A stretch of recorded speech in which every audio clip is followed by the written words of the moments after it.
Perfila Corte considerar constitucional la toma de fluidos corporales. Bueno, pues tal y como se escucha, dentro de estas recientes fechas, en la lista de asuntos para sesión se ha agendado para el día 17 de junio del 2020 lo que sería el proyecto para resolver el amparo en revisión 1034/2019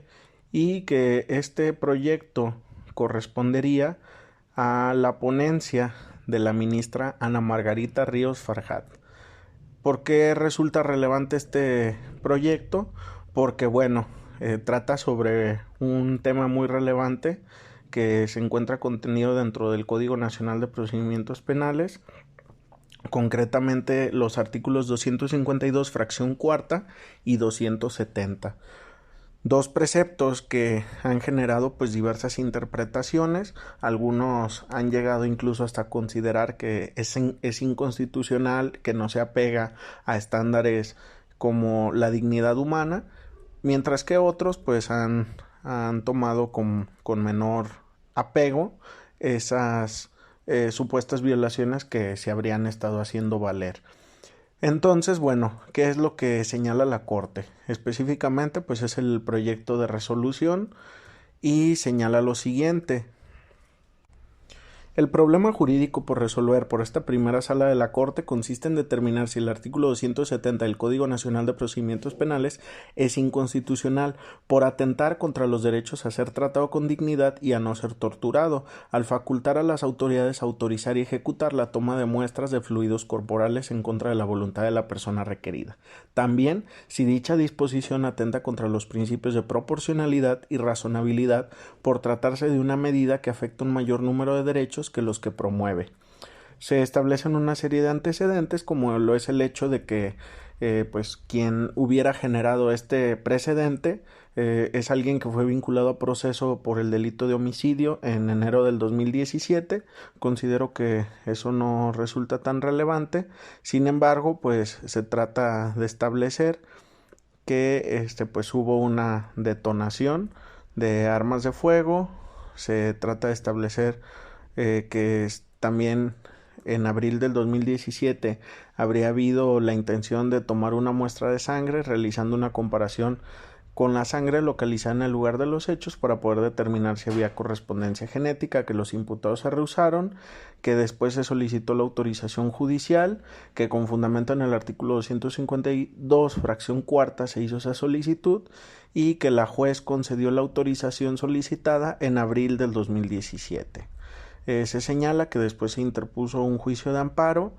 en donde se reclamó del Senado de la República y de la Cámara de Diputados la expedición de los artículos 252 fracción cuarta y 270, de la juez de control la resolución o autorización de toma de muestras de ADN del quejoso, del presidente la promulgación de esos mismos preceptos legales, del MP la ejecución de esa autorización.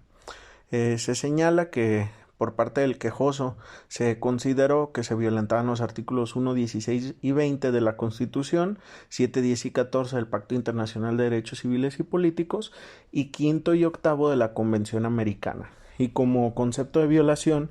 esta persona argumenta que el hecho de que se obligue a una persona mediante actos violentos a entregar una muestra corporal supone un trato degradante en su esfera como ser humano, que al introducir un hisopo en la nariz o en la boca o introducir una aguja a través de la fuerza se atenta contra la integridad física y psíquica del ser humano e incluso en casos graves contra su derecho a no ser torturado.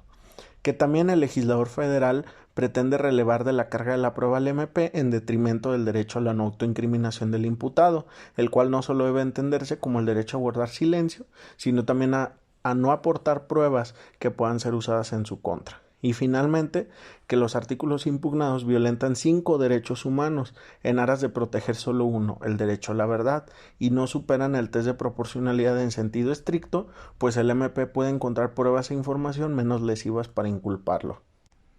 Se continúa con el relato de antecedentes, después nos vamos hasta donde se señala la interposición del recurso de revisión en octubre del 2017 y una serie de argumentos que se invocaron y el que posteriormente, en enero del 2020, por parte de la Corte se asumió la controversia planteada, se ordenó su radicación en la primera sala, se turnó en su momento al ministro Luis María Aguilar Morales. Sin embargo, en febrero del 2020 se recibió el expediente, se señaló que la sala se abocaría al conocimiento del asunto y se ordenó a un diverso ponente, en este caso a la ministra Ana Margarita Ríos Farjat, para la elaboración de este proyecto. Y bueno, se señalan algunas cuestiones como la competencia, legitimación, oportunidad y procedencia. Y ya después viene lo que nos interesa, que es el estudio de fondo. ¿Cuáles son algunos de los argumentos que aborda la Corte? En el recurso de revisión, la quejosa sostiene que el artículo 270 del Código Nacional de Procedimientos Penales es inconstitucional, pues atenta contra sus derechos fundamentales a ser tratado con dignidad, a la integridad y a no ser torturado. También señala que la medida es desproporcional, pues permite la afectación de 5 derechos fundamentales en aras de procurar un solo bien jurídico.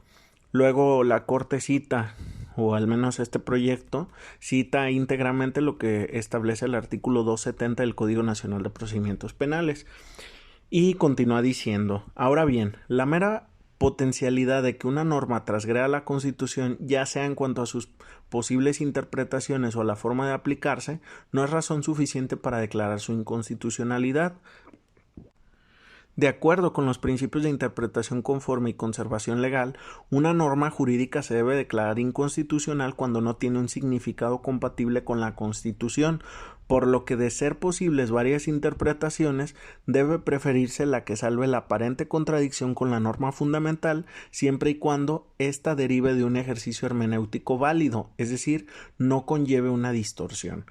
Además, mientras la interpretación conforme supone armonizar su contenido con el texto constitucional, el principio de interpretación más favorable a la persona lo potencia significativamente, al obligar al operador jurídico a optar por la disposición que más beneficia a la persona y en todo caso a la sociedad. Es bajo esta óptica que se procede a realizar el análisis de constitucionalidad de los artículos que se impugnan respecto a cada uno de los derechos con los que el recurrente argumenta que existe incompatibilidad, en los términos que se desarrollan en los párrafos siguientes.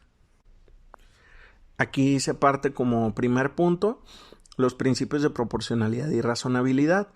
Para verificar si un derecho humano reconocido por la Constitución o por los tratados internacionales de los que el Estado es parte se ha transgredido, pueden emplearse diversos métodos o herramientas argumentativas, y el órgano está facultado para decidir cuál es, en su opinión, el más adecuado para resolver el asunto sometido a su conocimiento. Entre los métodos comunes se encuentra el test de proporcionalidad, que junto con la interpretación conforme, el escrutinio judicial y otros métodos interpretativos constituyen herramientas igualmente útiles para dirimir la violación de derechos.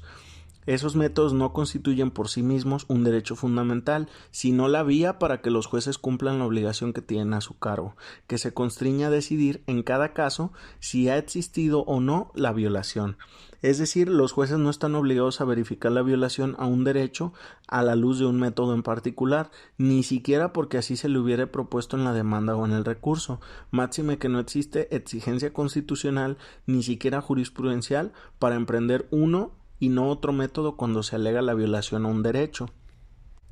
Y aquí considera la Corte que es infundado el que el quejoso pretendiera que el órgano jurisdiccional de origen siguiera forzosamente la misma lógica argumentativa que empleó el quejoso, es decir, pues que no están obligados a seguir un método en específico. Y de hecho se cita un criterio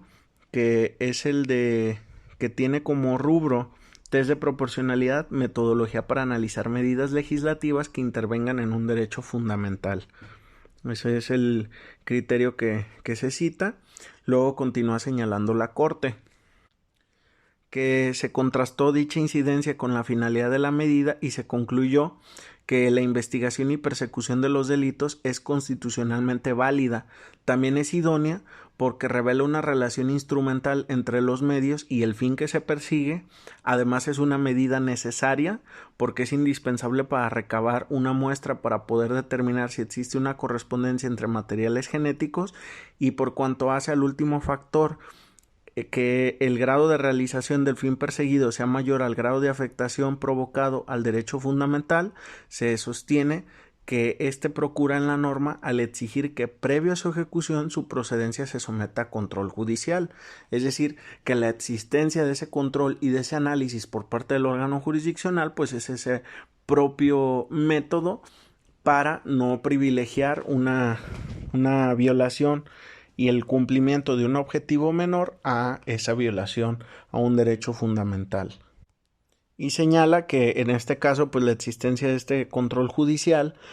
al haber un análisis caso por caso, pues es en esa lógica o en esa metodología cuando se habrá de establecer cuándo deben de prevalecer unos derechos constitucionales y cuándo habrían de prevalecer los otros.